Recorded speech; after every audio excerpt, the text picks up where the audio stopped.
when you said goodbye. I'm back in the shade and cry. Ooh, baby, can I have 5 shades of living? I'm yours. Here I am, baby. Say, you got my good in your hand. Here I am, baby. Say,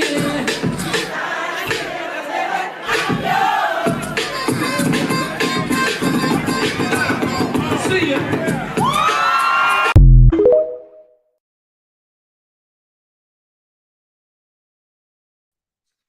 Hey, hey, hey, hey. Thank you for joining me here for Freeform Fridays here on Conversations with Taz.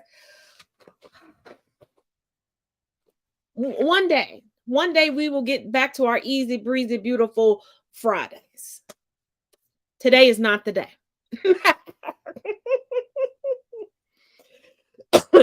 I tried. First of all, let's get caught up because I wasn't able to give y'all all of the stuff coming out of Fulton County. Okay, so let's recap on that real quick, and then yes, we'll get into the nitty gritty of everything else that broke today. Because, hoocha. All right. So yesterday at 10:45 a.m., David Schaefer entered a motion for dismissal in Fulton County.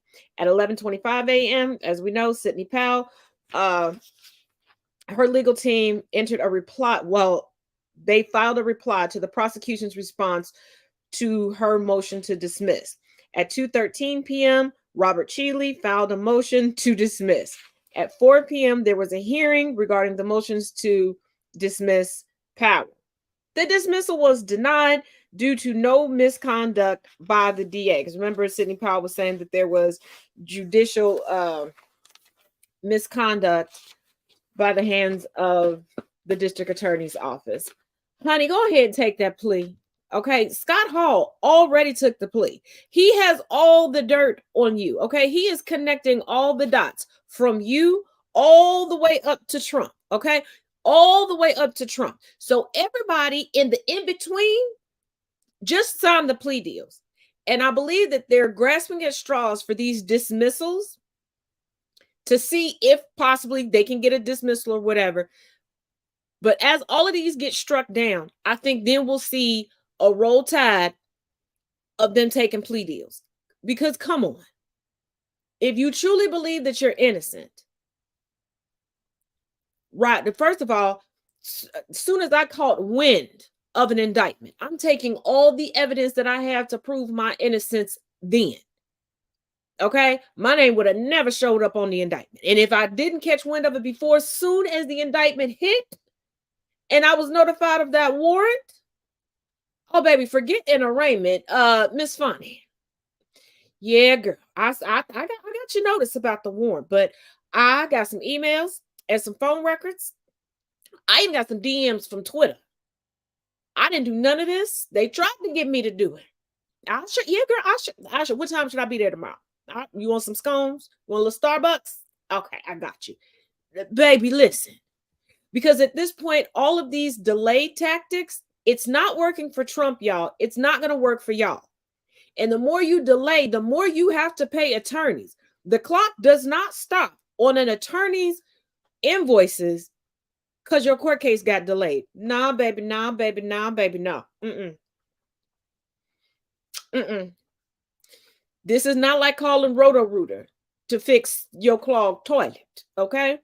If you clog up the loo and you tell Roto-Rooter, oh, I got an emergency, you got to go. Yeah, you still pay that same price. That's not the same with attorneys. Y'all gonna end up like Michael and Dale. You're gonna end up like Michael and Dale. Oh, y'all. ADHD, okay? I got the extra large big gulp today. Y'all know what kind of show this is about to be. Y'all know what kind of show this is about to be, okay? Don't act brand new in the comment section. Just roll with me. We all ADHD up in here. We all follow the bouncing ball. We just be sitting here like, oh, squirrel. But Mike Liddell, child. Now remember, American Express took his credit limit down from 1 million, right? Honey, all of the attorneys, the whole legal team filed motions with the court saying they no longer wanted to work with him. Every single one. There ain't one left. There's usually an outlier. Ain't one left. Then dumb Mike Lindell.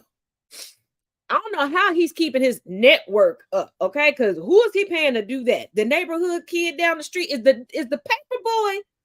Do we still have paper boys? I don't know, but y'all know what I mean. The paper boy must be running the cameras now. He must be producing the show. So Mike done decided to go on camera and tell the world that he's broke. Now remember, and no, I'm not poking fun. I'm just stating the history. Mike is in recovery from crack addiction. He beat the crack. Well, he stopped using the crack. Because, I know you once an addict, you always an addict. You just fight the addiction every day. Yes, I know, but just go with me here. So he had beat the crack addiction, okay? Then was like, oh, now that my mind is clear, I got some ideas. I could be an entrepreneur. Great. Kudos. I love that. You know me. Get your bag how you get it. And if you got a talent, monetize a talent if you can, okay? We don't really like the man, all right? So he came out with my pillow. The pillow is shit. Okay. Somebody gave me one. I tried to pass it off to Puppers. I got the skippity pass. Okay. Hold on. Puppers is here for his beef stick. Here. You're not even gonna say hi to the people? All right, fine. Then Mike got a little beside himself because white people, racist white people, they must like being uncomfortable. Okay. Because they was buying up this shit. So he started making sheets and pillowcases and all, and the word on the street is all the shit was just not comfortable. But whatever, okay? Somebody liked it because they was buying it. Then he got all buddy with Trump. And then Trump just stopped acting like Mike existed. But Mike just kept going. I got the evidence for election fraud. Now, if you think that somebody has the evidence that's going to make people stop calling you a liar, Trump, Kraken, aka Sidney Powell, wouldn't you stay aligned with them? Like even Trump, when you too crazy for Trump, you went too far. And Mike went too far. He done lost everything. Y'all don't be mad at me for this. Don't be mad at me for this. Mike, if you was gonna go full circle back to brokenness, you might as well have still been smoking crack.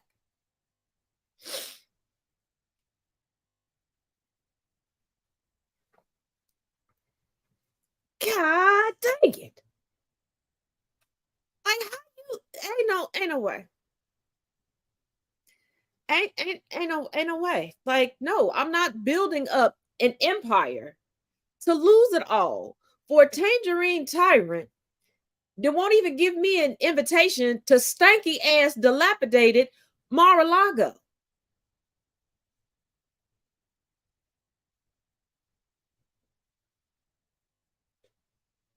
And we gonna come back around to Mar-a-Lago. Because, baby, some of the lies that Trump was telling regarding Mar-a-Lago, I want to know who these appraisers are. I want to know who the underwriters were at these banks. Because how did y'all look at that? If you've never Googled, Zillow, whatever you got to do to look at it, and there are even people who like had weddings and shit at Mar-a-Lago that posted pictures, and I'm like, y'all paid what for this? I've put together weddings and wedding receptions for people at rec centers that have turned out looking better than the whole of Mar-a-Lago. Y'all remember them ghetto ass pictures when news first broke of the documents case?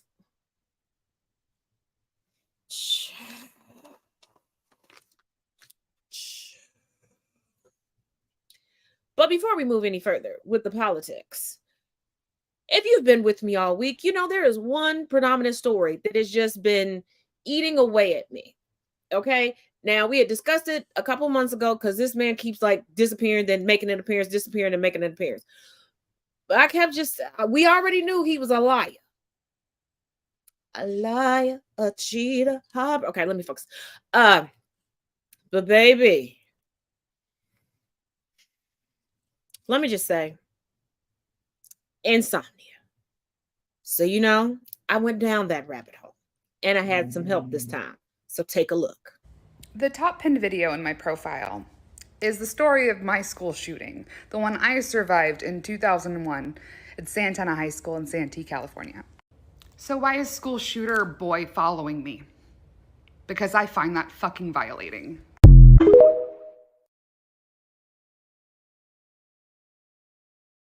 Right, I'm a violent felon who can never legally own a firearm again. However, American gun culture is so out of control, I could very easily get one if I wanted to. There's even gun shows in a lot of states that don't require background checks, so think about that. We do think about that. I, a school shooter, could go and get one if I wanted to. School pew pew was get on here, but my videos get banned for helping black people with their genealogy. Okay, let's talk about them. News coverage of the shooting at Columbia High School in East Greenbush. I called my wife in tears and said there was a shooting and that she witnessed it. After the teacher who was shot was taken to Albany. He's claiming he went into the school, fired some shots up, and wanted to be taken out by the police. That is an entire lie. This is something that he fantasized about. For how long, you ask? I have had fantasies for about the last year of going into Columbia High in the place. This doesn't look like ceilings. He was immediately handcuffed, started going through his pockets, and he had a lot of rounds of ammunition in his pockets. They just kept coming out. And I keep seeing people mention the text messages. I'm in school with a, get out. They ran. That's when I fired 2 shots at him. The shooter's mission was to find people and to shoot them. So many people coming to his defense, but do y'all care about the actual victims? Now, all these newspaper articles are from '04, so let's look at the school 10 years later. 10 years. It was kind of like a loss of innocence. And still, the memories are so vivid. Imprinted in my brain, these children crying, being escorted out. And don't get me started on his lawyer, and he's going around talking about how the legal system is so lenient on black people.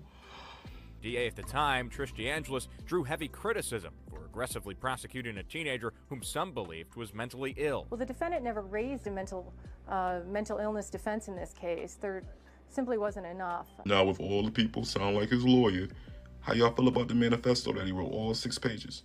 His apparent manifesto was later released to the media. Romano talks about watching the movie Bowling for Columbine and writes, "It's your fault," to the students of his own high school. If you type his name into Google with manifesto, you can read everything. Believe it or not, he wanted to be a state trooper. 16-year-old him and 2023 him sounds so similar. You know, as educators now, when we hear like, a scream or a loud noise, it's something that's startling to people now. And you'll see people that react very quickly. He had a plan for over a year. Manifesto got the people that he thought was his friends up out of there. How did his lawyer feel about the sentencing? John never should have been sentenced to the time that he was sentenced to. His lawyer believes it was too harsh, yet The victims were on, people were crying on the news, and the defendant was laughing. what do I tell y'all about people like him who think like him? They lack innovation, right? Because don't this sound like him in his new videos? I know what I did was a horrible mistake. I do show remorse. At this point, this man has fully monetized his crime. And all the people that's backing him sound exactly like this. Well, nobody died, so we should just, push it under the rug and give him probation or give him counseling. But for the grace of God, nobody died. And it wasn't because he didn't try.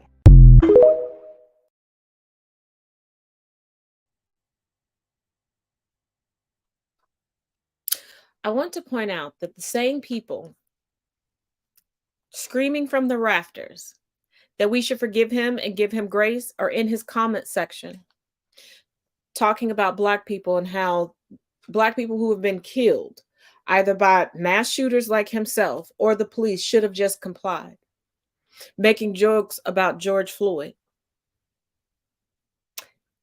and denying white privilege.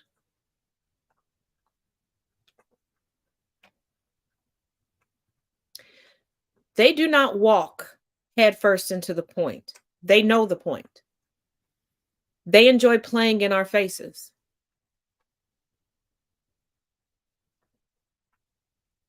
Because they know the only grace they will ever give is to somebody who reminds them of the man in the mirror.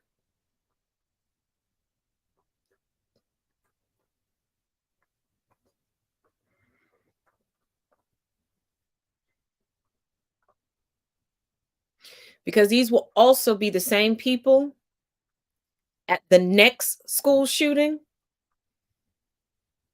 going, what's wrong? What's it? Because Jon Romano has been on social media, TikTok and Instagram, that I can confirm 100%. I don't know if he's on any other social media platforms, but I know for a fact he's on Instagram and he's on TikTok. Through all of these school shootings, Uvalde, all of this, you ain't seen or heard of him hopping on a plane to go help them. All of these kids in his comment section saying that they have the same thoughts. He's not qualified. He's not even trying to be qualified. And here's the thing. There's no school shooter mind. It's not cookie cutter. Most of the time, the only common denominator is racism. And as long as you keep preventing actual history from being taught, and these kids from having a complete education and removing a great deal of stress from children that they should not be having,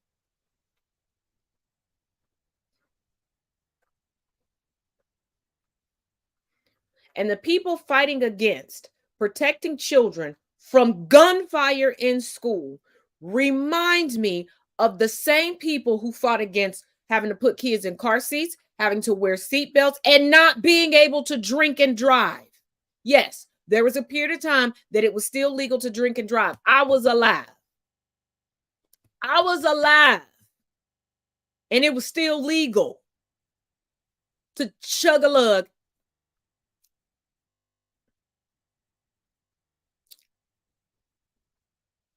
They're the same people. And then once we eventually get these changes, they'll act like they've been behind it the whole time. Yeah. Oh, yeah. We keeping the kids safe. Yeah. Look at it. Yeah. Make sure you get this right. You got such and such and such. And you got that right.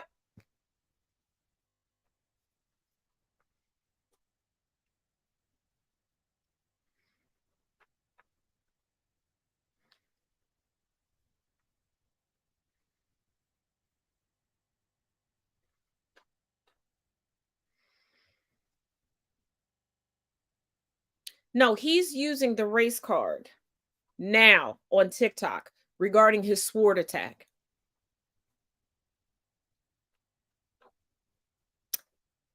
That black man's mental health crisis was caused by Jon Romano. Romano had his services removed. And it was either last night or the night before. I believe it was last night we discussed this. And when that man picked up the swords, Romano continued to antagonize him. Romano set himself up to be a victim in order to be able to monetize his social media platforms, because you cannot profit off of your crimes. So if he can put it under the guise that he's profiting under being a victim, he can escape the law. That's all he's doing. I keep telling y'all that racist white folks, they'll use any and everything to find a gray area, to find a loophole for them to live in and be comfortable. Trust me, I've been playing the same game that they've been playing, just better at it since I was in high school. Now, I don't know where y'all went to high school at, but every year they would give us a student handbook and a parent handbook. I promise you I would read it cover to cover multiple times. In every place that was a gray area where there technically wasn't a rule, baby, that's where I would tippity tip tap dance. Guess where I learned it from?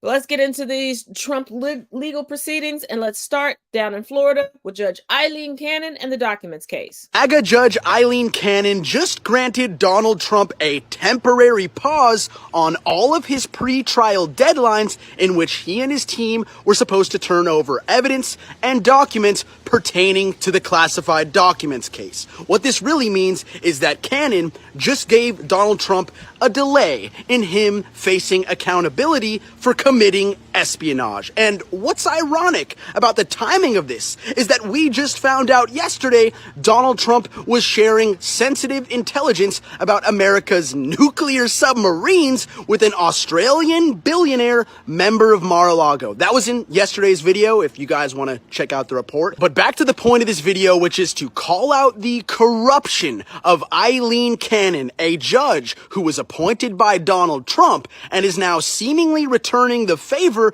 by letting Donald Trump delay his day of facing accountability for committing espionage. It's crazy.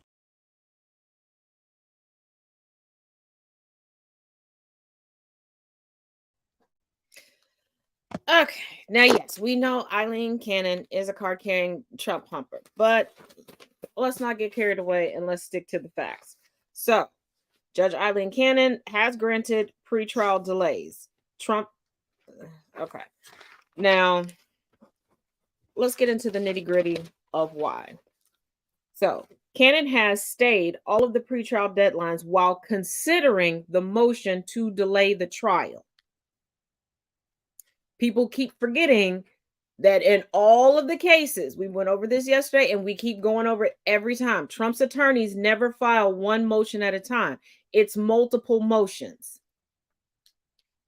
So,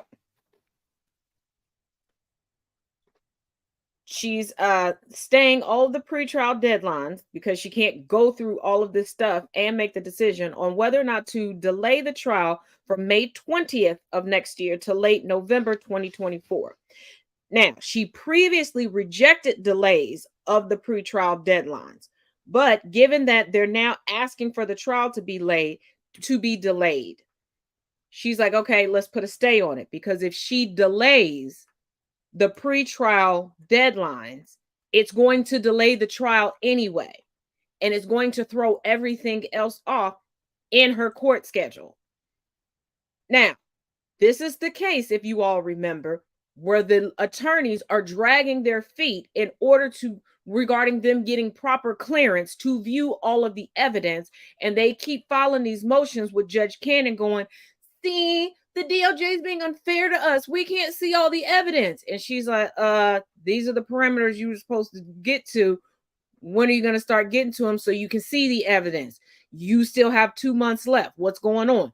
Then they get to the 30-day mark, and here it is. So it's looking as if she's like, look, let me review this. Let me see if there's any credence to it. I told you to put into here why you can't seem to get the attorneys that are going to be the head attorneys on this case to get the security clearance. Let me look at it. At this point, I think even she's fed up with them. And it's beginning to look more like she's not being so boisterous, and she's just going, because everything that she's done thus far, after her original, like way before we had an indictment and there was like one court proceeding regarding a warrant, has been right there on par. So, although yes, she's been seen at MAGA events, we got to stick to the facts. We got to stick to the facts. It's easy to go, I don't like this person and they like this person, so this is what's got to be going on. No. Now, if that's really truly what's going on, we'll see it and we can make that assessment. Because if we're going to say that about Eileen Cannon, then the judge up in New York, we got to say the same thing after some things. The appellate court up in New York, then we would have to say that about them. And speaking of which, honey, baby, boo-boo, let's get into the update for this fraud trial. Now, don't worry, we're going to get to the leaked information here in a minute. Now, today they were wrapping up with the witness, Jeff McConney. Jeff McConney is the retired former controller for the Trump organization. And if you're not familiar with what a controller is, they are the person that oversees an organization's daily accounting operations, including accounting, payroll, accounts payable, and accounts receivable. His testimony was extremely thorough regarding various valuations of Trump properties over the years. And his testimony really made it clear the egregiousness of the fraud. And keep in mind that McConney is a co-defendant in this case. Now, this is where I said Mar-a-Lago, the lies regarding Mar-a-Lago. The Mar-a-Lago deed states that it can only be used as a social club. Mar-a-Lago was valued as if it could be sold in the Miami area as a private residence. Honey child, I don't. Now, Jeffrey McConney worked at the Trump Organization for approximately 30 years. He was the subordinate to Weisselberg, the CFO that already had a separate trial. There's also a co-defendant in this trial, Weisselberg, that spent a couple months in prison because it turned out that he was playing loose and lucky with the taxes. And McConney appeared before the grand jury approximately 6 different times. Now, today, the appellate court rejected Trump's motion to pause the trial. But here's the caveat. The business certificate's cancellation has been delayed. Attorney General James urges the court to deny Trump's stay request, but she is willing to postpone the dissolutions of the companies, of the LLCs. Now, no brand value can be assessed to golf courses. But McConney had to finally come clean and admit that 15 to 30% premium, aka brand value, was attached to each of the golf courses under McConney's watch.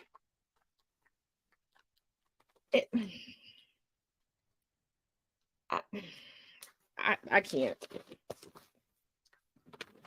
Now on to the nitty gritty. The Mar-a-Lago scandal. So, Trump told an Australian businessman by the name of Anthony Pratt about U.S. nuclear subs. Now, what you do need to know is that, would you stop? Good grief. You're really getting on my nerves every night. You're not going to be happy because you're going to start sitting in the kennel when I have to do a show. Now, Pratt is a witness for Jack Smith and his case. But baby, Pratt purchased a Mar-a-Lago membership strictly for access to Trump. The encounter between Trump and Pratt happened 4 months after Trump left the presidency. Pratt told at least 45 people, some of which, this is just a small breakdown, 6 were journalists, 11 were employees of his company, 10 were Australian officials, and 3 were former Australian prime ministers. Trump knew that the information he was giving Pratt, he was not supposed to be giving, because Trump shown up did lean in and now, if y'all remember a couple months back when I told y'all about the 20-something-year-old in the National Guard that was like stealing secrets, he worked in IT and he was putting it on Discord just to make friends, just to impress people. That's what Trump is doing. He's not even making a profit off of it. I'm not saying go out and be treasonous. I am not. I am absolutely not. But come on, Trump. You're really selling us out for somebody to try to be your friend. Let me go on. Now, Trump may have endangered the U.S. nuclear fleet and at least 2 pieces of critical information regarding the submarines' tactical capacities were shared. And that is how many warheads each vessel could carry and how close to Russia they can get without detection. Now, here's something that, now I'm not saying nobody else focused on it because I don't see everybody, but I haven't seen anybody focus on this.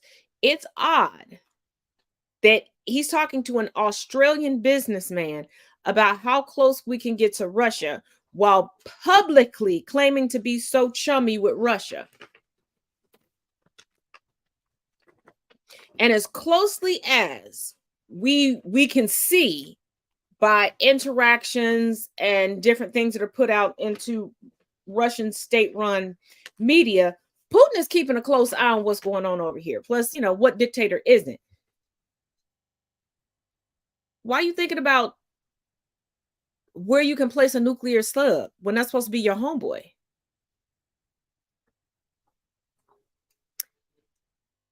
At this point, yes.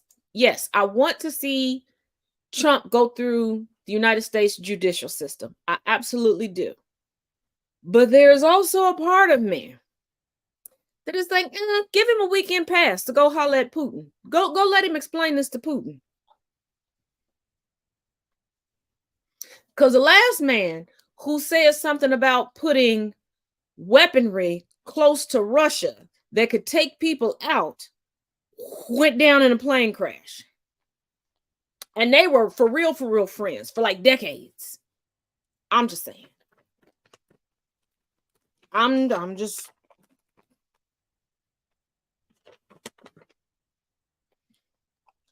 saying. And isn't it ironic that this businessman spent all this money to get close to Trump?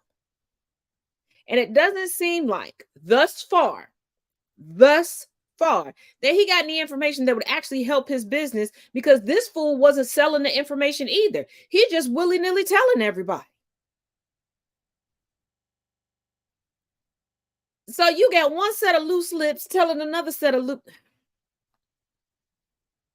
You know what? Sometimes birds of a feather really do flock together.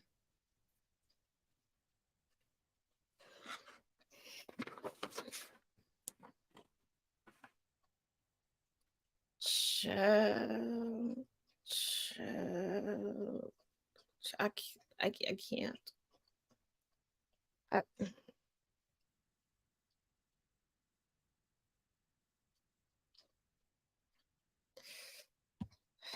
But darling, we're not done.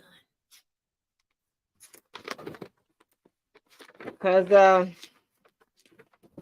the house is still in chaos.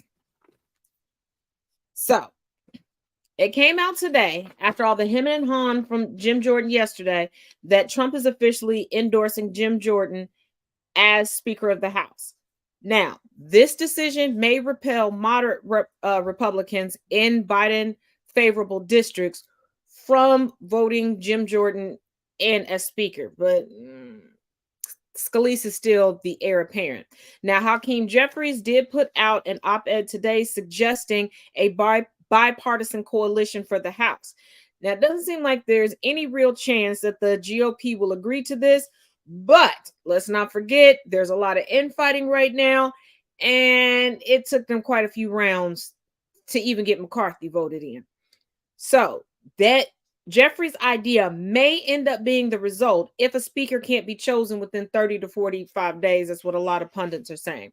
Keep in mind, 217 votes are needed for a new speaker. Now, y'all remember back in January when the original vote happened, when McCarthy was trying hard to get in, right? So in January, Trump endorsed McCarthy for speaker, but Trump really wanted the position. Now, at the 14th round, Trump contacted Matt Gaetz and had him officially nominate him as Speaker of the House. Now, Trump only got one vote, and that was Matt Gaetz. All the ultra MAGAs didn't even vote for him. All the ones that are like, yeah, Marjorie Taylor Greene, that be chasing him all over the country, just on the tarmac, didn't vote for him. Didn't even come close.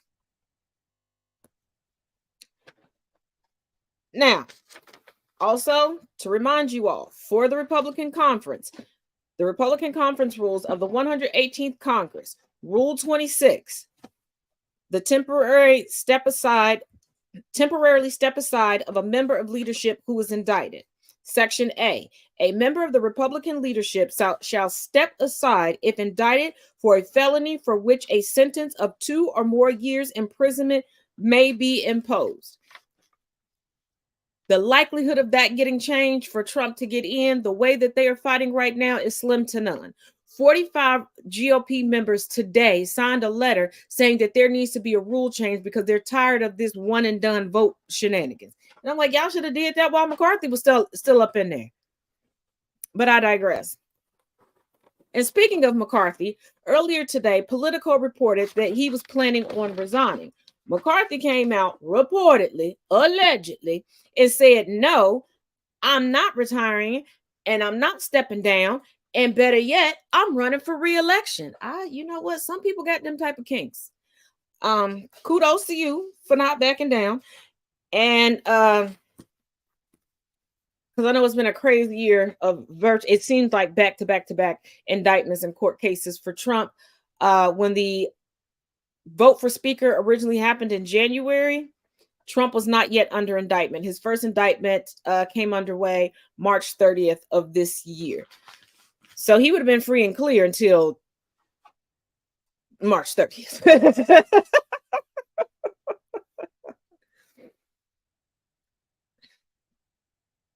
So it's not looking likely that Jim Jordan is going to get in. And keep in mind, Trump really didn't want Kevin McCarthy in there. That's why there's really no love lost.